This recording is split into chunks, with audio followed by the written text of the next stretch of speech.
All right, welcome everyone. We've got another good agenda today, a couple of really important things to talk through. So we'll go ahead and jump into the agenda. We'll start with some program wins and challenges as we always do. We'll talk a little bit more about member retention strategies. We're going to talk about owner-to-owner calls a little bit today. And then I've got another question that I'd like us to discuss, and then we'll, if there's time left, have an open discussion for anything that you all might want to talk through today. So let's start with program wins and or challenges. Anything that's gone well for you in the past couple of weeks? Any big wins, little wins? Anything that's going on that you think you could use some help with? We'll open it up for discussion. It's Jim House.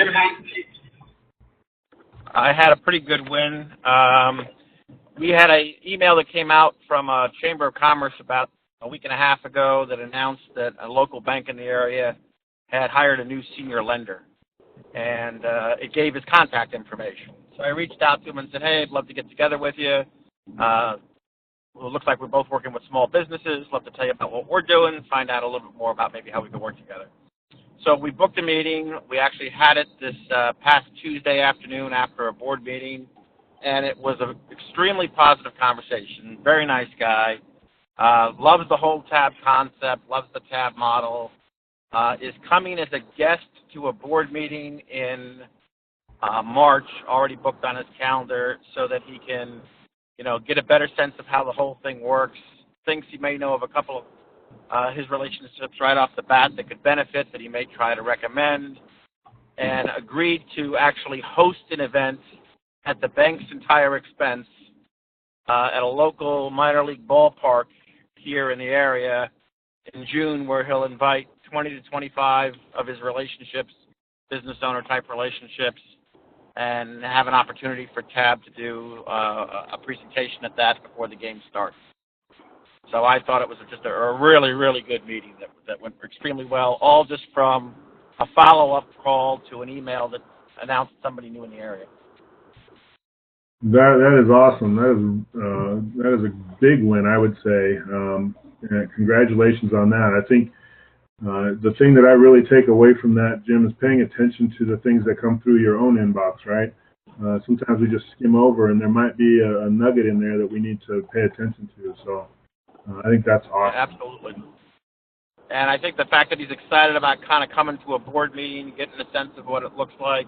He's going to do a brief presentation at the beginning of the meeting for the membership that says, here's how you better prepare your business to present it to a lender, which I think is a topic of value to all of my guys on that board that would love to hear it. So there's just so many benefits to the way this thing is developing.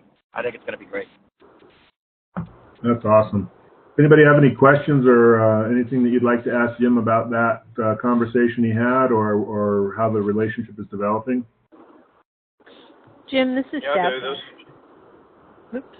Go ahead, Deb. Go ahead. I'm just wondering how you will introduce him to your board. He's coming as a guest, and I do periodically try to bring in a topical speaker, and many of the members of this board have talked about financing as an issue for them in the past. So I think they'll welcome him as a speaker, and he's going to do a brief presentation there to talk about how you best prepare your business to present it to a lender. And I typically, when I do have a guest, I typically let them stay and participate in the board meeting. So the twofold is they get a benefit because they'll get to hear what he has to say, and I think they'll view it as valuable to them. And then he gets a benefit because he better understands how the tab model works, and I think if he understands how it works better, he'll be able to better pitch it, if you will, to folks that he comes into contact. Thanks. Jim, did you have a question to follow up with Jim? Yeah, I just wondered if you knew this banker ahead of time. No, I never met him before, never heard of him. He is new to this bank.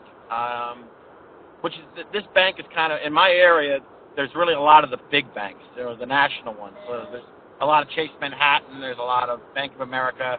We really only have one kind of regional bank, which is this bank, Ocean First. And I've had people that I've known there, but I've never really had a great relationship with anybody there. And ironically, they're my personal bank.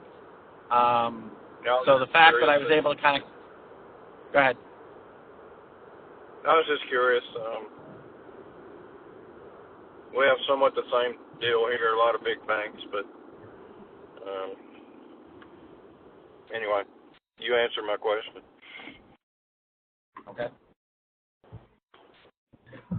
Very good. Well, thanks for sharing, Jim. That's very encouraging, and I think really highlights the value of meeting with people, because you never know where it's going to go, and reaching out with those that you come across or that are introduced to you or presented to you through various communication forms. You just never know. Excellent. Anybody else have a win or a challenge that they would like to share with the group? I have a combination. I don't know if it's a win or not. On the face of it, it seems like a win, but I'm too skeptical these days. So I had this fellow come in who's a owner of a law firm, and he came in as a guest advisor, and we went through a little bit of a dance before he came in as a guest advisor, because I explained to him that this board isn't used to guest advisors, people coming in and checking them out and then deciding whether they wanted to join or not.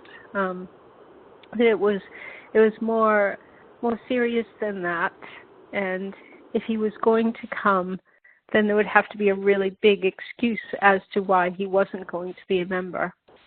So we got through all that, and I actually have a kind of a signed membership form in front of me. Got out of the board meeting, and the next day we had a meeting, and he said, I think everybody in the room was, except for two of the people, bricks and mortar, and I would prefer to put a board together of my own of service professionals. So would you be amenable to any, and then laid out, I'd rather have my board from 11 to 2 because that's the type of businesses that we're in. I could get people to come for lunch. I could have it at my premise. I want more women involved with the board. You know, he just really kind of constructed this board, and he said, let's sit down and I'll give you a bunch of names, and first of all, I'll call those names, and then you can go and pitch this idea of a service-oriented board. So, you know, I think it's a good conversation we're having, but I'm a skeptic. So how would you guys react to this scenario? What are the pros and cons? What do I have to watch out for? I think it's an outstanding opportunity for you. Personally, this is Jim Hadley. You know, the downside is it sounds like he's going to exercise an awful lot of control.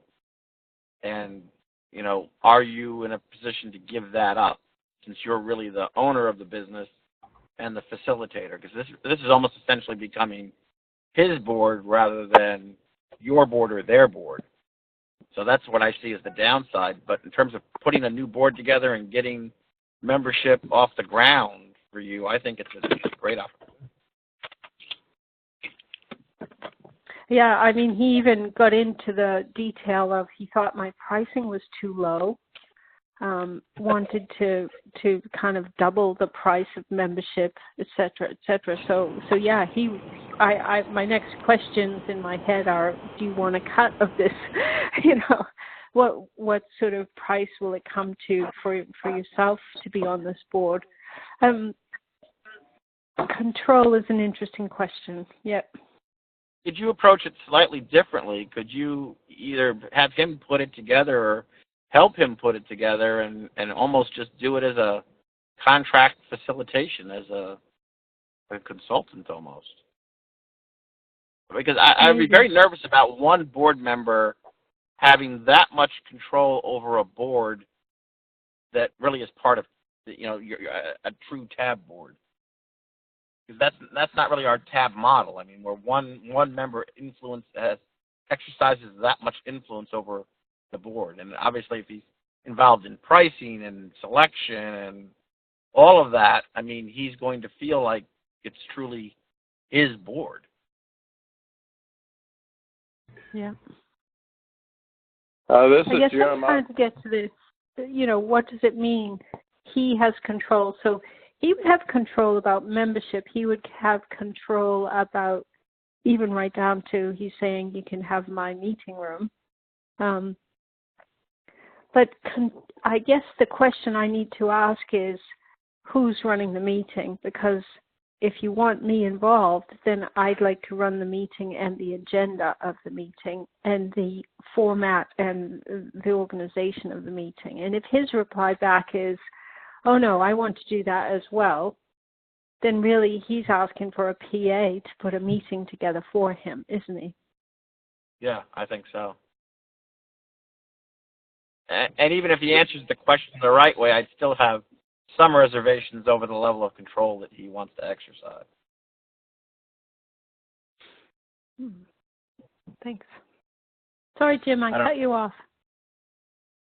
Yeah, I'm a high D, so I can get decisive A, and B, it's easy for me to do because I'm not you. But it sounds like you're being used. I've had guest advisors before, and to be a guest advisor with me is very hard to do now because I've been burned too many times. And the giving up control is crystal clear to me. I just flat wouldn't do it. He didn't pay the franchise fee and everything you're doing to make Tab go, and but he's wanting some benefit. So that's just what do you see as control then?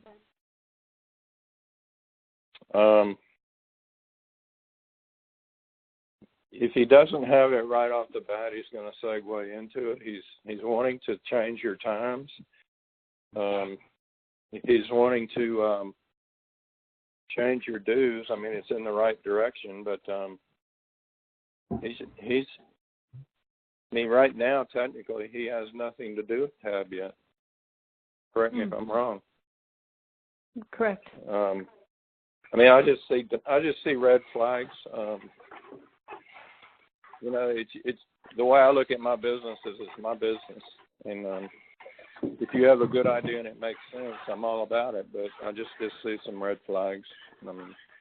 So how would you go about canceling out the red flags? What would he have to do in order to convince you that he wasn't? Well, once again, I don't want to get too repetitive. I'm a high D. So No, I'm interested. I'll tell you. I would have a meeting with him and say, thank you for your ideas. Very interesting. And I don't know what I would want to do specifically if I were you. I wouldn't cut him off or end it yet, but I would say, I'm willing to do this in this way and have it clearly defined.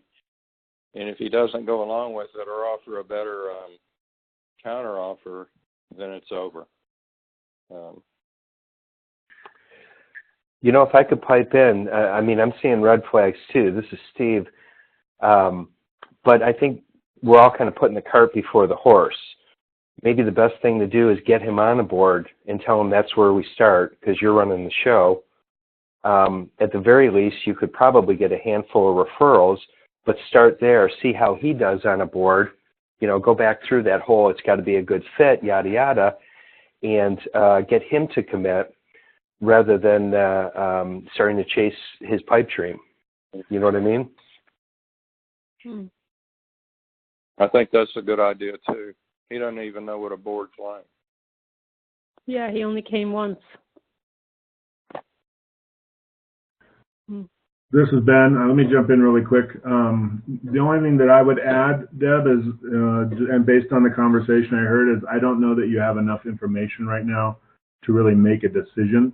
One of the things that I think is really critical, anytime you're considering something like this, is clarifying expectations. and really defining roles very, very clearly.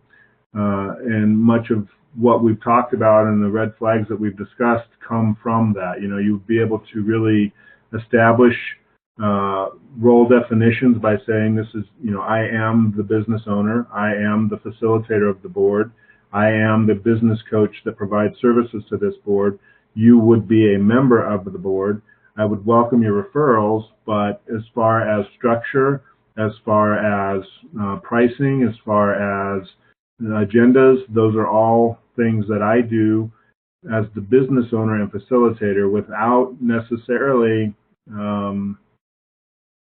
giving up or surrendering any of that to members on the board. There are no board members that contribute to the execution of a board meeting other than being prepared to participate in the board meeting.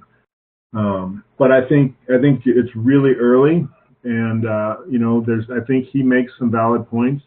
I believe that most, y'all are going to be mad at me for this, but I think most TBOs undercharge for their services, and I think he probably has an idea of the people that he's wanting to refer and what they are normally paying for services like this.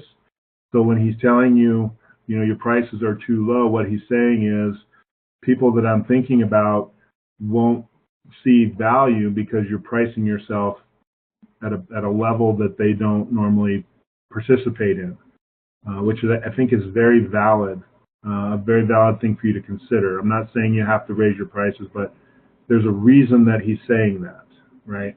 And I think it's because he's thinking about who he would refer.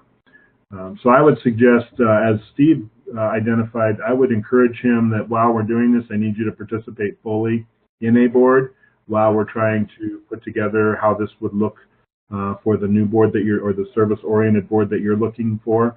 And, you know, I'm still in the evaluation process for you as a member. I'm not even sure you'd make a good member yet. So how can we be talking about starting a new board? But we can talk about that over the next few months. Great. Thank you.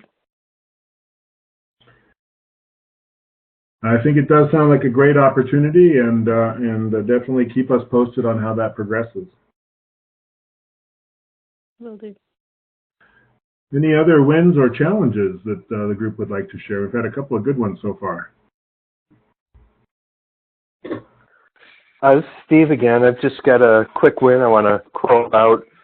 At the owner-to-owner sprint call this week, I lined up, all told, after I did some follow-ups, I lined up 5 discovery meetings. And how many dials did you make, Jim? Steve. Or Steve, sorry. Yeah, I'm not in front of the chart. I think 17. That's what I was remembering. That is a pretty darn. Yeah, that's amazing. I'm impressed. I'm pretty blown away by it, but I just want to bring it up because I like rocking it. So Steve, was there anything different about this round of owner-to-owner calls that you think contributed to that success? The few things that I've been thinking about that would have contributed is some of them were callbacks where I left messages the previous week and said I'd check back in the following week. I got sharper with the messages I was leaving and with the whole delivery. And I think there were a couple of people that I had followed up with email as well. So as we had talked about on the call, I think there was some, to a certain extent, there was some recognition when I called that made it a little easier to get the meeting. And for a couple of people who actually called me back after leaving a message. That and it's my 3rd week of doing it, I think I'm just getting more confident when I call. And I think that's coming through. I really believe the confidence that you're gaining comes through in the calls that you're having, and definitely a factor. Very good. Thanks for sharing that. I was hoping you would. Yeah, thanks. I hope that encourages others who are who haven't had a lot of success or are still, working towards that success with their own efforts. Do you know, I've just had a interesting, I've had an interesting sort of drip email version from a external company, and it follows our two-step quite closely. This is what I do, this is the services that I offer. The second one says, just coming back to you, are you interested in this service? I had one today, and it said, I hate to inundate you with email, but are you the right person to talk to, or do you have someone that you want to refer me to that's the right person to talk to about this? so I was sort of going through it, and it's like I'm sitting here thinking to myself, I'm going to have to reply to this person, or this person is going to continue to just come after me, in a very nice way, not in an unprofessional way, but is going to continue week after week to come after me unless I reply something. That could be what's going on here.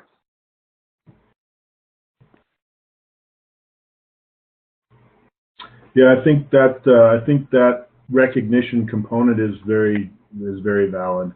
And we'll talk a little bit more here in just a few minutes about owner-to-owner calls, specifically around voicemail messaging and kind of a new approach that what we had talked about on the Tuesday effort to see if we can come up with a really meaningful strategy for how to leave effective voicemails. I really like that. Are you the right person to talk to? I've seen that before in blogs and whatnot, but when you said it, it really struck a chord. Don't want to bother you. Are you the right person to talk to? That's good.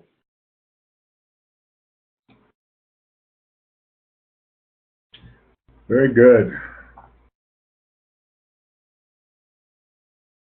Well, this portion of the agenda is always a challenge because sometimes it's 5 minutes and sometimes it's like it is today and it's 30 minutes. So I appreciate all of the feedback. I appreciate all the comments. Congratulations on the wins. And hopefully we can all take away something positive from the success that others have shared. Let's move forward with the agenda and talk a little bit about member retention.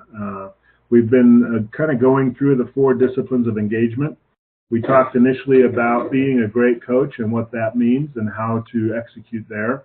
We talked about facilitating high-performing boards and got some feedback from you all on some of the strategies that you each use in accomplishing that goal of facilitating high-performing boards.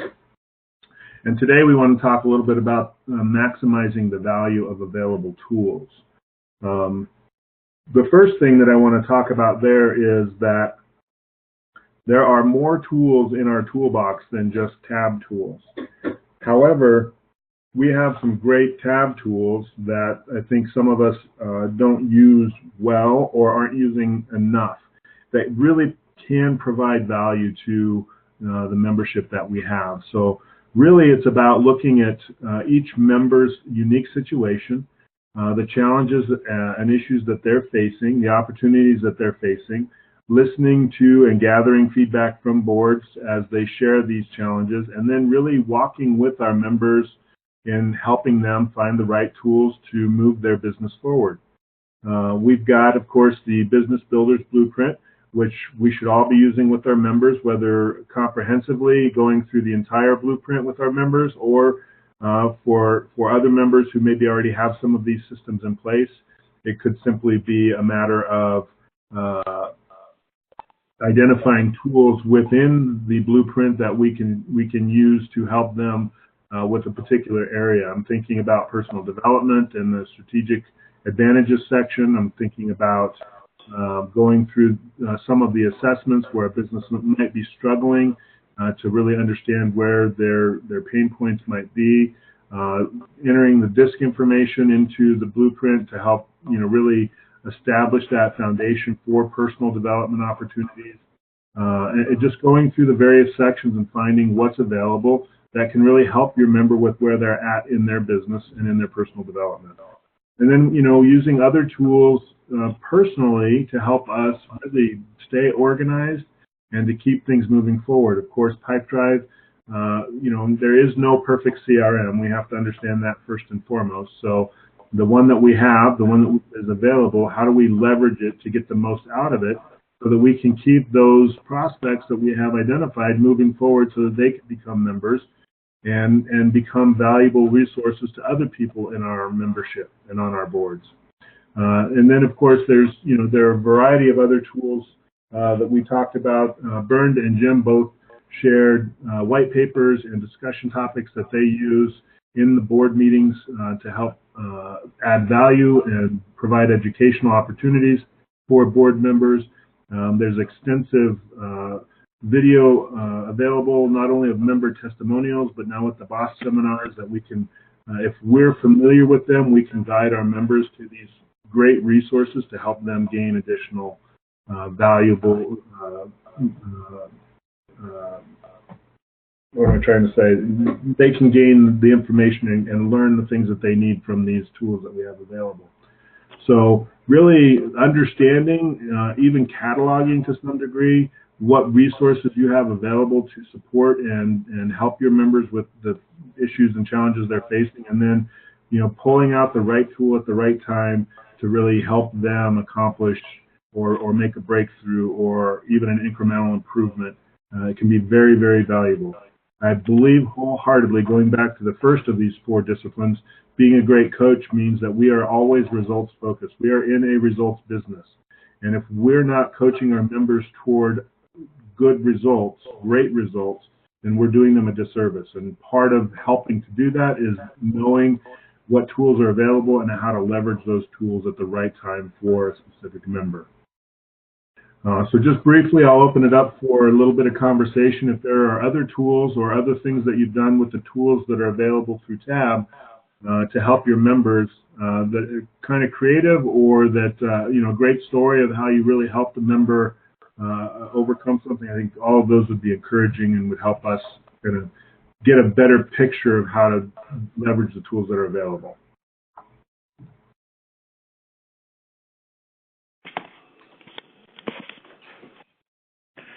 Ben, this is Will. Did I come in late? We started at 12:30, didn't we? We started at 10. We moved the meeting a while ago.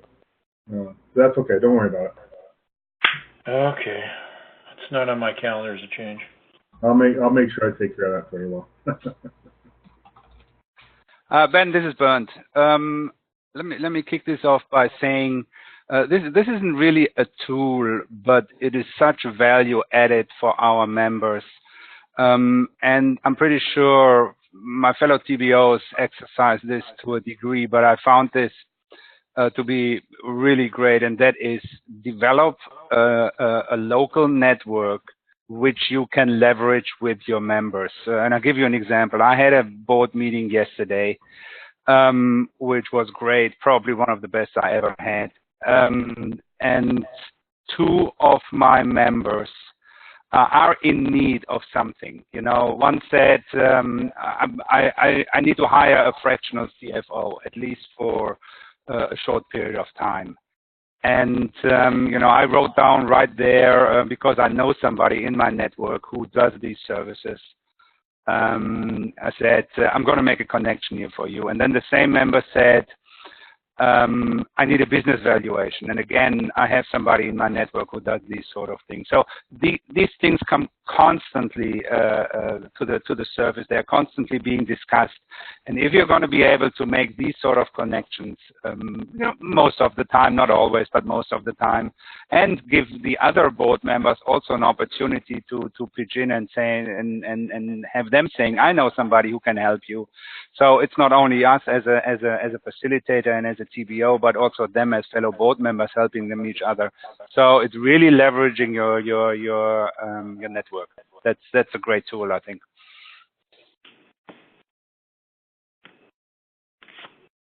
Yeah, I like that very much, and I think I was actually just talking about that a little earlier today. the value of building a really strong referral network within your own region to be able to point members to great resources. Again, it's a great opportunity to just meet with people. It's a great strategy to have when you're going to networking events, just to think about who can I add to my network that might be a beneficial person to support my membership down the road. So I think you're absolutely right, Bernd. Having a local network that you can leverage to support your members is a vital resource that we provide as coaches. If I could jump on that, it just dawned on me that if you at a board meeting had a deliberate conversation about, hey, you know, one of the things that I'm trying to do is build my resources, and does anybody have a CPA, a lawyer, a blah, blah, and list maybe 4 or 5 industries and have them all feed those to you, you literally have created a owner-to-owner call list or some type of contact list where you can just basically go in and say, hey, my guy recommended you, I wanted to meet with you, get an idea of what you do, and then basically use that as an follow-on referrals, not in any weird or creepy way, but just as a standard conversation. I put that out as for discussion.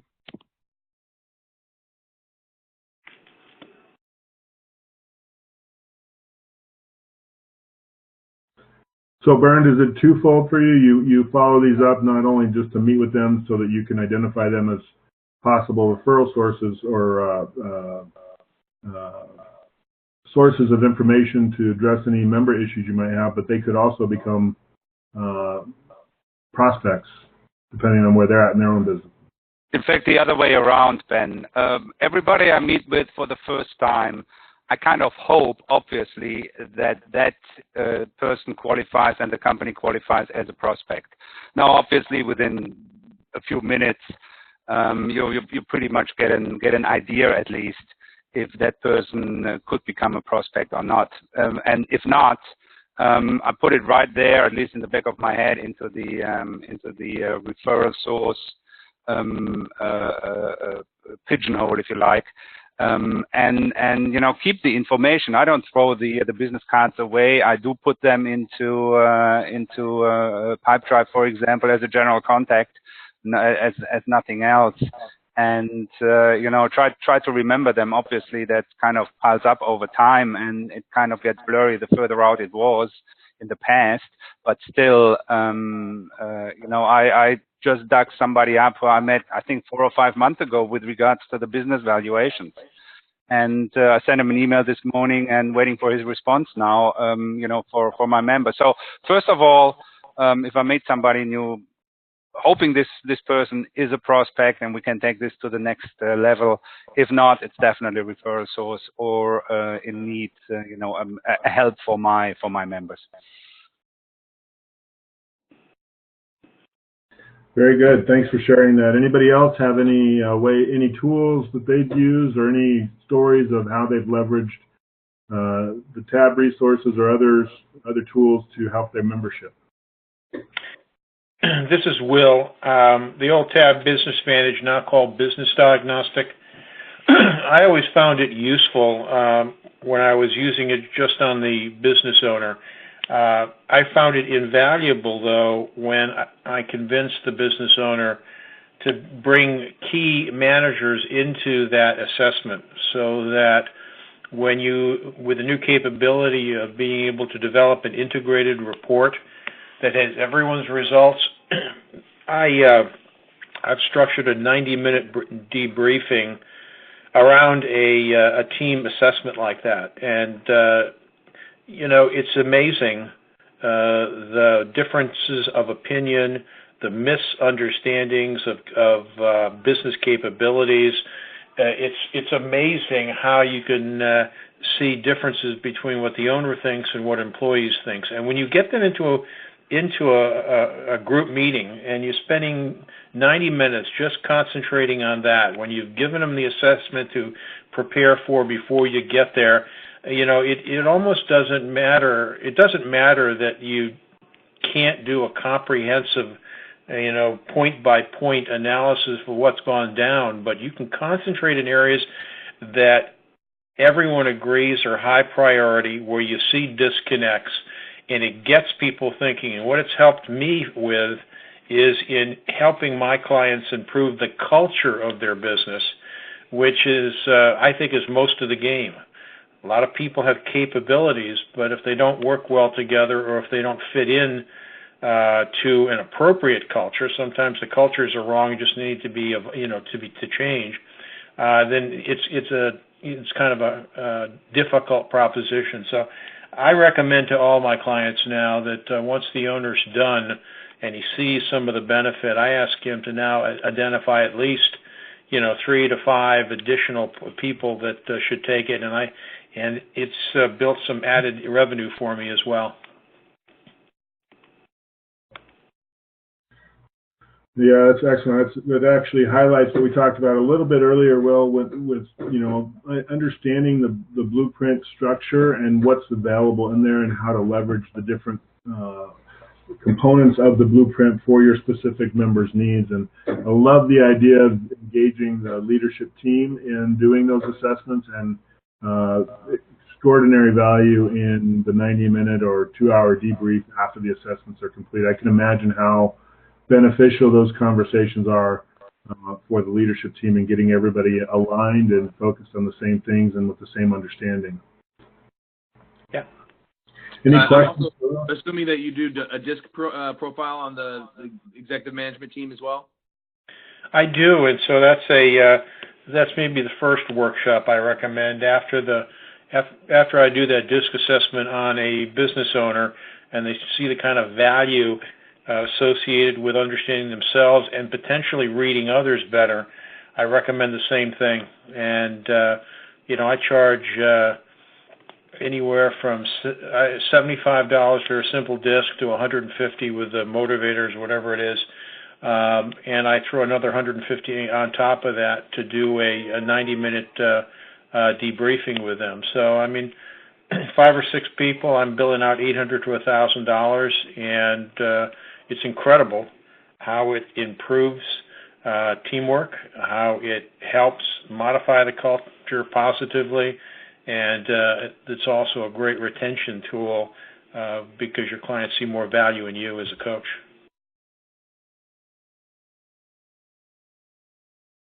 Great, thank you. Any other follow-up questions for Will or any clarifying points?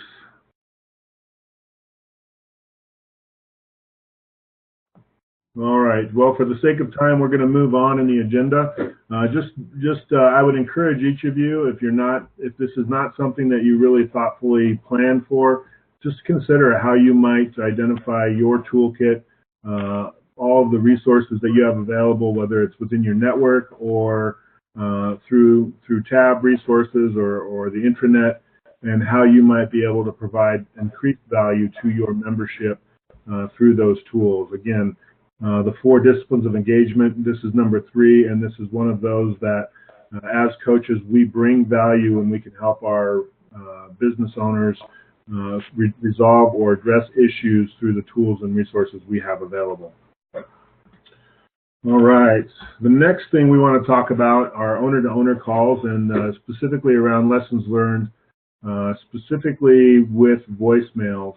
I'm going to actually forego the first comment here, and we're going to talk specifically about leaving voicemails with owner-to-owner calls, because this has come up repeatedly.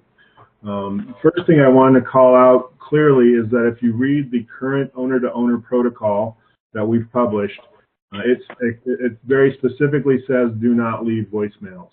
And I want to clarify that as a living document, that protocol is subject to change, and we are in the process of updating and refining the approach specifically around voicemails, as we're finding in today's culture, if you're not able or willing to leave voicemails, you're going to miss out on a lot of opportunities.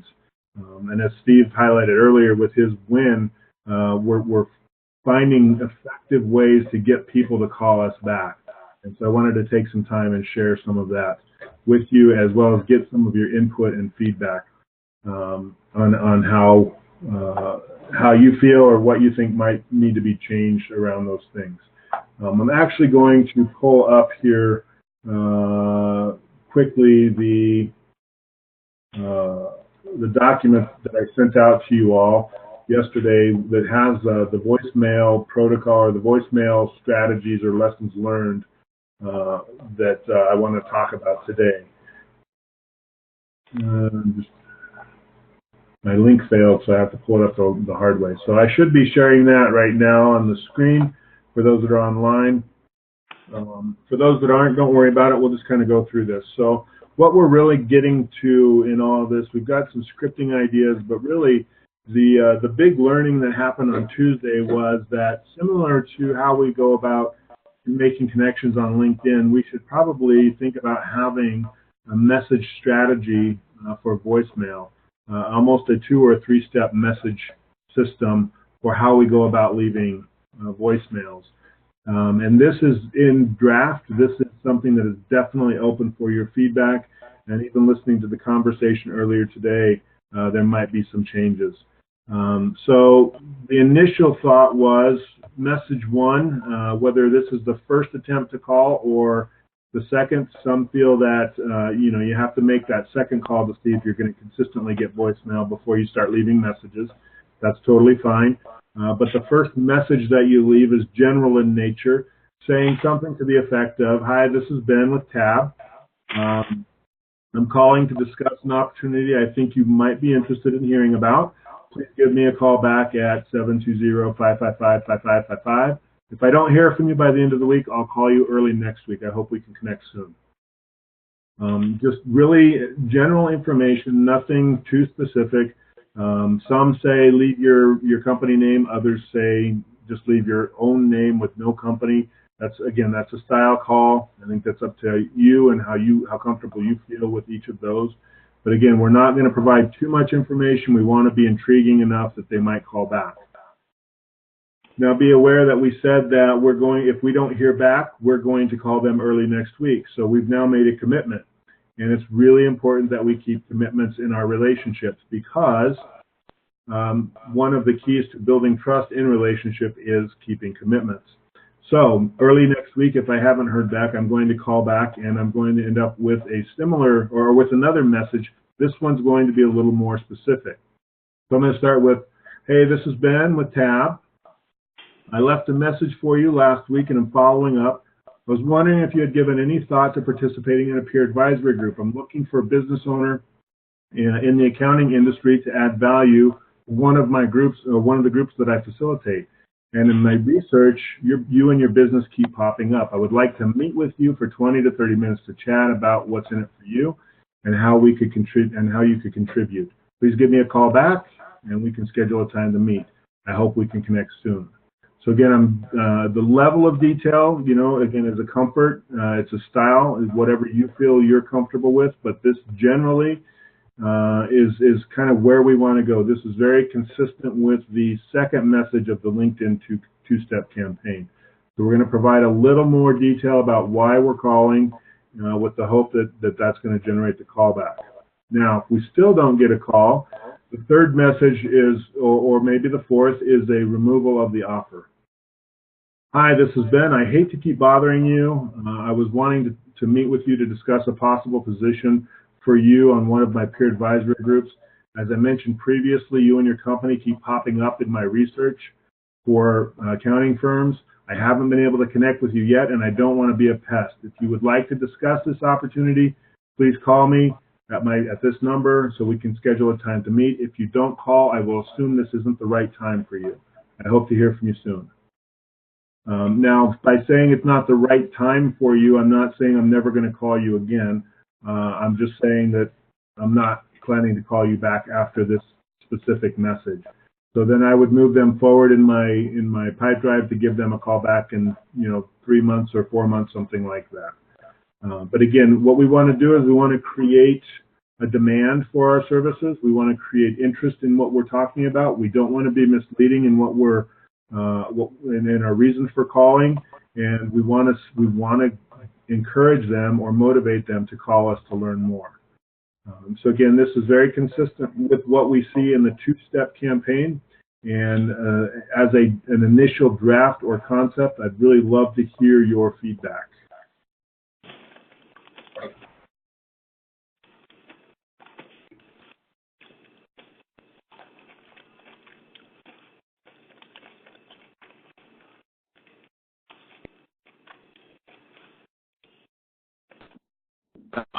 I think it's deliberate. It makes sense to me, but it remains to be seen if if it's effective for me personally.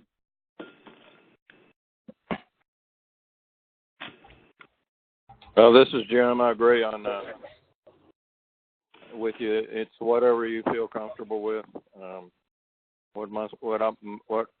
Me and my fellow marketer do is we just say, hi, this is give them my name. Please give me a call back. Give them the number. We've had better luck with that than any script we dreamed up or used. When they don't know who called them, smart people will call back because it could be an opportunity, and it works pretty good for us. This is Jim Hadley. I have not been leaving messages, as you know, Ben, so I'm going to start to move into that direction. So I can't really opine one way or the other about how it will work, but I think short and sweet is probably better than anything long and lengthy. And, the more information you give them, the more they have the ability to kind of screen you out. So I don't think you need to give them too much.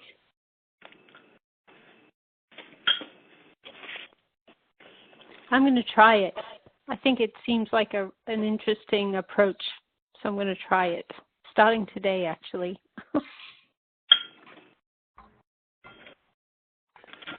I like the short and sweet on a voicemail. And last week I left 2 or 3 messages who actually called me back. And there was another one where I had a bad number, so I emailed him.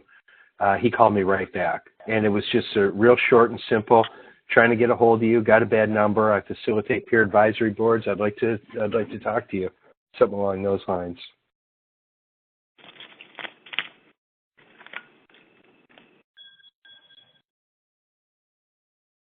So one of the things I want to point out, I agree, short and sweet is always better. Many of you have heard me say 10 to 15 seconds tops is the length of your voicemail.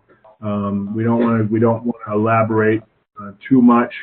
The one thing we have to be careful of, though, especially if we're leaving multiple voicemails, is we don't want to leave the same voicemail over and over and over again, and we don't want them to have a reason to categorize us as a salesperson.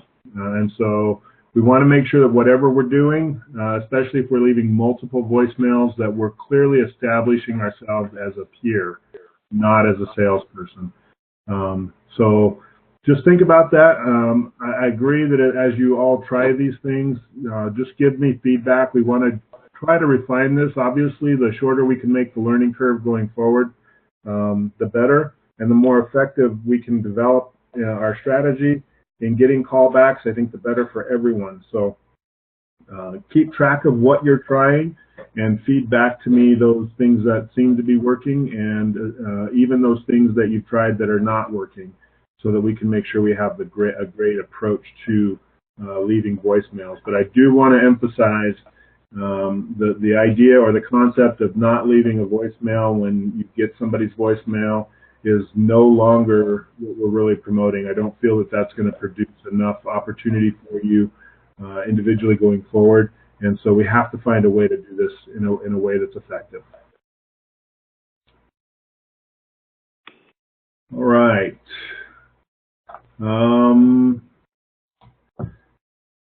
We're going to skip some of that for the sake of time. We'll come back. I do have a favor to ask. The last bullet point here on this slide. So next Tuesday, February 27th, I will be out of the office for the day. And so I am looking for someone who would be willing to facilitate the opening and ending call for me. You can still use the Join Me links. I just need somebody who's willing to kind of take a roll call, facilitate the opening discussion about who you're going to be calling, what issues or concerns might you have? Are there any objections you'd like to work through before we jump into the calls? And then at the end of the call, what were your numbers? How many calls did you make? How many appointments did you set? How many leads did you generate? What lessons learned did you have? Any new strategies for success? So if there's anybody who will be on the call, the owner-to-owner sprints next Tuesday, and you'd be willing to step into that role for me, please let me know. I would greatly appreciate it. I would hate to lose that opportunity for the group to get together and work. Of course, even if there's not a facilitated call, you can still use that time to make calls, but it would be awesome if we could still maintain the opening and closing call even if I'm out of the office that day. All right, quick round robin discussion. I asked each of you to consider this. If you saw your email last night, you should be prepared for this. We'll go through the room as quickly as we can. Try not to elaborate, but just answer or fill in these blanks. We'll hear what each of us have to say. So the question or the statement that I'd like you to all elaborate on today is, one thing I need to focus on to improve my personal effectiveness is because it will. So what do you need to work on and how do you expect it to benefit you? So let's start with Mr. Morris in Alabama. Well, I started this a very short time ago, and it's working. To improve my personal effectiveness is to not act like a salesman, because it will keep me from being treated like a salesman.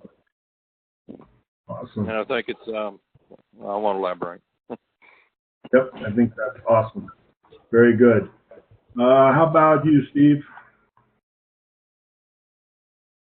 The thing that I need to work on is my follow-up, because it will strengthen my presence and my credibility.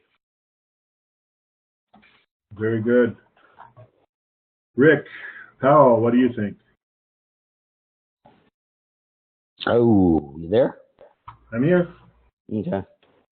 What I typed up is the one thing I need to focus on to improve my personal effectiveness is a word that I learned last week in Atlanta, communication, which is a combination of communication to persuade. So it's communication and persuasion, because it'll help me project confidence in the O2O meetings and phone calls. What is the word again?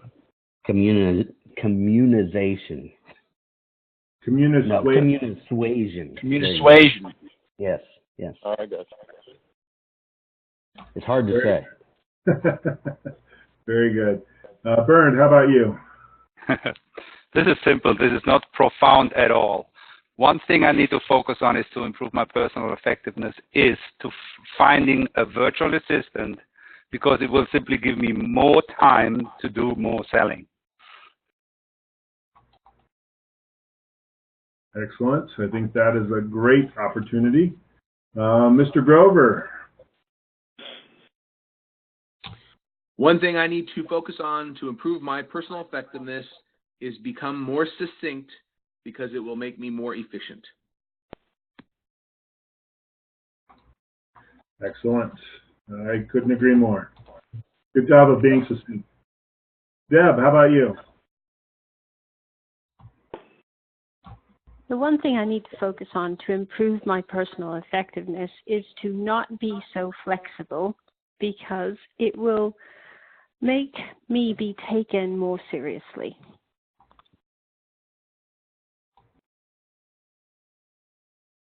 I think that is absolutely true. Mr. Hadley. I put down time management during pay time, because it will lead to completing activities to generate more leads to grow my business.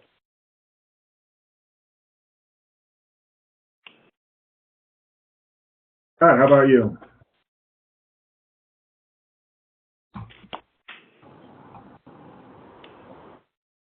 Who'd you ask? Scott? Okay. Sorry, man. I didn't hear you either. I think for me, it's around just better questions as a coach, and really just trying to be a better coach.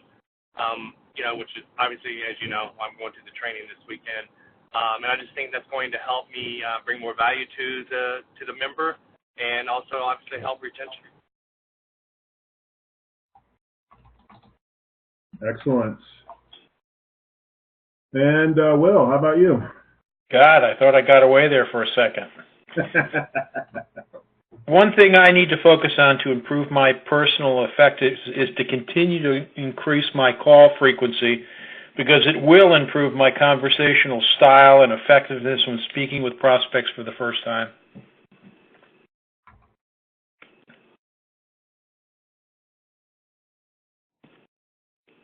Excellent. Well, first of all, thank you all for sharing.